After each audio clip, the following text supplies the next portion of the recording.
Close your eyes. Imagine a playground. A playground with a deep orange-brown dusty pitch.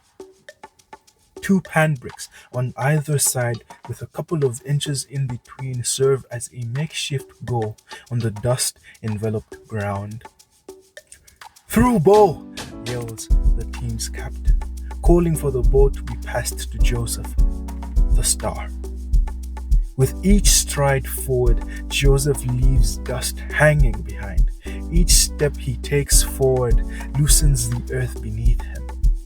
He continues to dig into the orange soil, his eyes fixated on the ball. He breaks a sweat, but he is unmoved, unshaken. Left, right, then back to the left, he dances through the defense.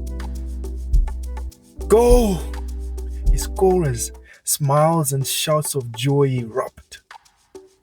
Yet, could a game so pure hide a danger so deep? This is the story of Zambia's sacrifice kids, living in Zambia's sacrifice zone. There are more stars in the universe than there are sounds or words that have ever been spoken by all human beings in all of history. That's a lot of stars.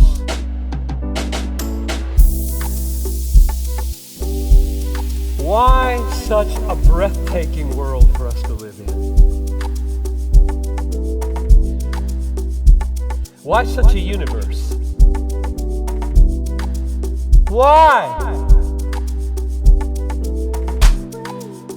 Why did God create the universe and you? And the resounding answer, rolling like thunder through all the Bible, is God made you and God made the universe for His glory. This is a light on the hill. This is the YLC podcast.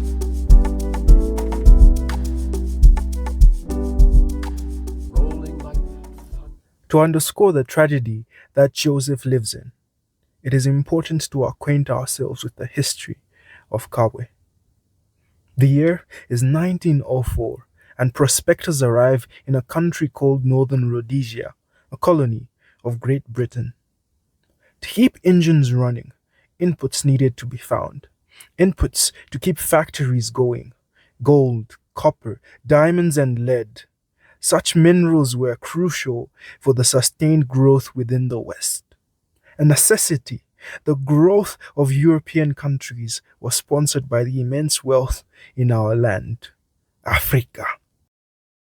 The mine hit commercialization in 1904 in the town of Broken Hill, later to be known as Kabwe, a shortening of its full name, Kabwe Mukuba, otherwise known as a stone of ore or the place of smelting.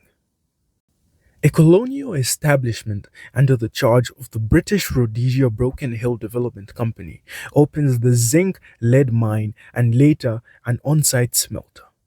And around 21 years later, Anglo-America became a majority shareholder in the mine from 1925 till the mid-1970s. They continued to play a significant role in the mine and employed many individuals within the community, influencing policy and the way of life of the many individuals within the community. The conditions of service were arduous. One ex-miner recalls not having adequate equipment to protect himself in the toxic areas of the mine, but vividly describes how white miners would be fully kitted out, protected from the lead.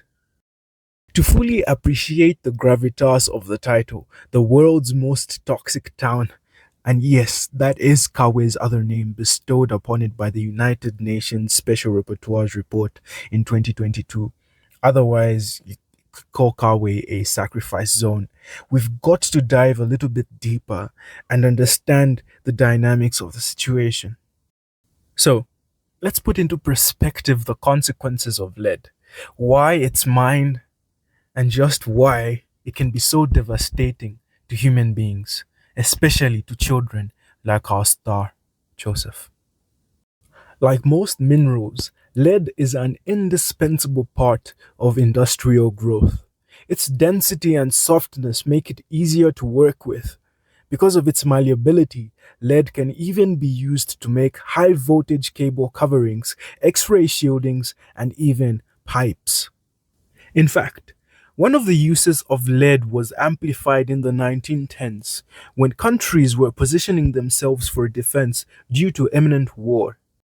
The very bullet that killed Archduke Franz Ferdinand, triggering World War One, I'm led to believe was made of lead. I'm sorry, I just couldn't help it. Another use of lead that may not seem quite lethal face value is its use in plumbing equipment. In around the early 1800s and the 1900s, Western countries like the United States and especially the United Kingdom used lead pipes for water supply. However, scientists began observing that exposure to small repeated amounts of lead, even as little as 5 micrograms of lead per deciliter in blood, was deadly. For perspective, this is as little as one single grain of salt in a glass of water, or rather, one single marble piece gotten from a bucket of 10,000 marbles. Yes, that's one marble. One. Studies at Johns Hopkins University and Harvard University showed that children, especially exposed to lead, had developmental difficulties. Lead devastated normal brain functionality. Kabwe ka Mukuba, the curse of wealth. A travesty of existence, God given resources not stewarded well, leaving devastation in Joseph's home, in his life. The Kabwe mine that ran for 50 years, providing opportunities and livelihood for the people of Kabwe. Yet, at what cost? During its life, the mine produced over 1.8 million tons of zinc and 800,000 tons of lead. For perspective, that's like 800,000 people, or perhaps counting, for 9 consecutive days without taking a break, without taking a moment to rearrange yourself, but taking 9 days of counting continually. 1, 2, 3, 4, till 800,000. This mining through the years has resulted in 5 million tons of waste, otherwise called mine tailings. It is this that has ruined Joseph and his community's health. This so-called Black Mountain and its tailings infiltrate the soil in nearby communities. Wind and rain carry the toxin kilometers upon kilometers, from Kasanda Township to Chowa, Mutwe and to Katondo, and finally to Joseph's home. Unassuming and unaware of the lurking danger outside his bedroom window, Joseph opens it to let fresh air in, air mixed with the silent killer. He breathes it in. He proceeds to dust his messy room that his mom just told him to clean a few moments ago. Let that sink in. He's doing a normal activity, and yet he lives in a community in an area that is so devastated by lead that it's everywhere. It's in his safe space. The next day in class, Joseph's attention drifts as he just can't focus. He can't recall the last statement his teacher earlier spoke. He feels dull. Football is the only escape for him. At least he feels free. His feet yearn to dance in the dirt. Unknown to him, though, this orange dust is killing him, stealing from him his friends, his teammates, stealing his ability to dream. The story of Joseph is not unique. Many children in Kabwe right now are being devastated by the consequences of mining activities that happened years ago, before they were even born. Mining activities they did not know of. What's the hard truth, you ask? Well, Joseph and his friends have been exposed to lead poisoning at unprecedented levels, levels that will leave the human body utterly devastated, inept, unable to grow, stunted. That is the hard truth. Kondwani can't recall why she wandered to the kitchen. Loyando, sent to buy tomatoes, returns home with toothpaste. Hours after she was sent, Joseph, Luyando, Kondwani all served injustice, an injustice so great. Yet, it is us with good memories that seem to forget or ignore. So, who is to blame for such a travesty? Well, it's complicated. Recall when Anglo became the majority shareholder. And pay attention to the wording here, it's very important. So, as Anglo mined and profited over the years, over half a century, they argue they didn't actually own the mine, that they were not directly mining or in control of it. Anglo being a shareholder is not the same as being an owner, they would say. Responsibility instead, they argue, lies with the operating company, quote unquote. In the 1970s, Ian Lawrence, a medical officer at Kabwe Mine Hospital, in his affidavit swore, saying, I became deeply concerned by the unusually high child mortality, especially among children under the age of 5, closer to the mine residential area. He took blood samples from 500 under 5 children and noted that almost all have dangerously high levels of lead, far above the threshold, the acceptable threshold of 5 micrograms of lead per deciliter of blood.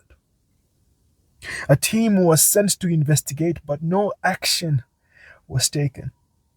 Much to the surprise of Mr. Lawrence, saying the high lead levels convinced him that the problem was serious. Alas, there was no action. Mr. Lawrence's affidavit points out a level of awareness within Anglo, countering their earlier argument of them not knowing what was going on within the mine. Years have gone by. People have died. Joseph, though a fictional character, is very real. His captain, his teammates, they breathe this toxic air. A brave group of Zambian citizens are battling it out with Anglo, though. Though the first class action lawsuit in 2023 was thrown out by a South African judge, individuals like Elizabeth Ndlovu aren't giving up.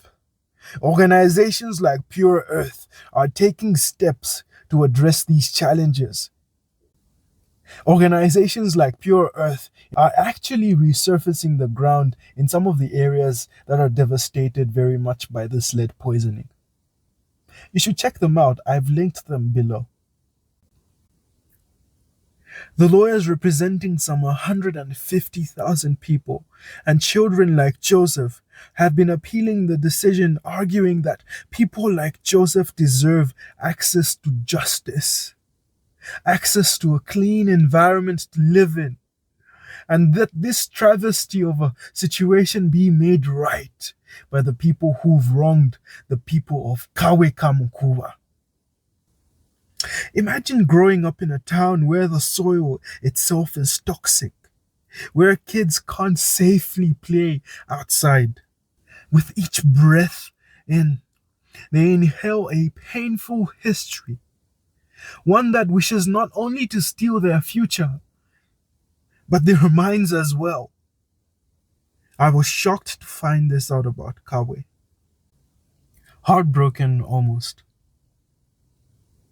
Think of Luyando being sent to get tomatoes from the Kantemba by the corner, yet forgetting why she started off in the first place.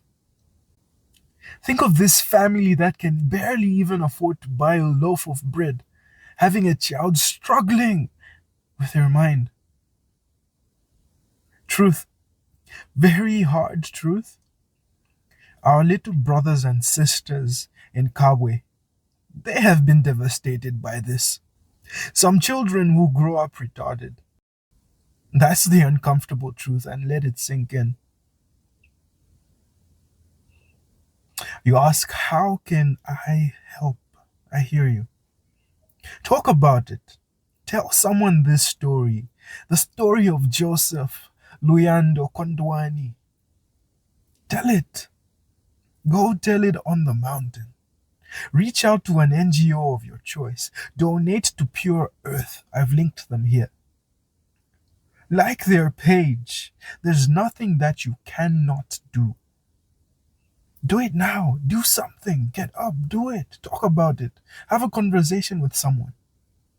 If we keep quiet, are we any different from those who looked away? Are we any different? Seek truth. Be the light and change the world. YLC out. This is a light on the hill. This is the YLC podcast.